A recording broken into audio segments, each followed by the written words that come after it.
எதை கேன்சல் பண்ண வேண்டும்? ஒரு மனுஷனுடைய காது ஆண்டவருடைய சத்தத்தை தான் கேட்கணும். ஆனா அவன் ஆண்டவருடைய சத்தத்தை கேட்க முடியாதபடி அது மெல்லிய குரல்ல கேட்டுக்கொண்டிருக்குன்னா என்ன அர்த்தம்? அவனுக்கு மற்ற நாய்ஸ் ஜாஸ்தியா இருக்கிறது. அப்ப ஆண்டவர் இன்னைக்கு நமக்கு சொல்லுகிறது என்ன? இந்த லெந்து நாட்களில அந்த சிந்தனை கவன சிதறலை நம்ம எதிர்க்கணும்னா என்ன பண்ணணும்னா, எதிர் அலைகளை நம்ம உருவாக்க வேண்டும்.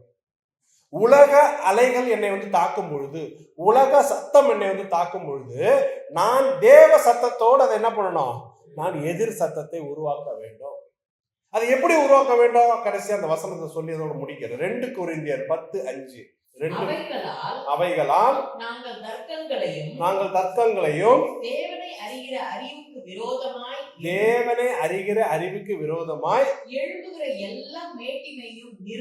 எல்லா மேட்டிமையும் நிர்மூலமாக்கி, பாருங்க, எந்த எண்ணத்தையும், எனக்குள்ள வருகிற எந்த எண்ணம், இப்ப நம்ம பேசிட்டு இருக்கிற சத்தத்தையும் எடுத்துங்களேன், எண்ணம் சத்தம் எல்லாம் ஒண்ணுதான். எந்த எண்ணத்தையும் என்ன பண்ண போறாங்களா?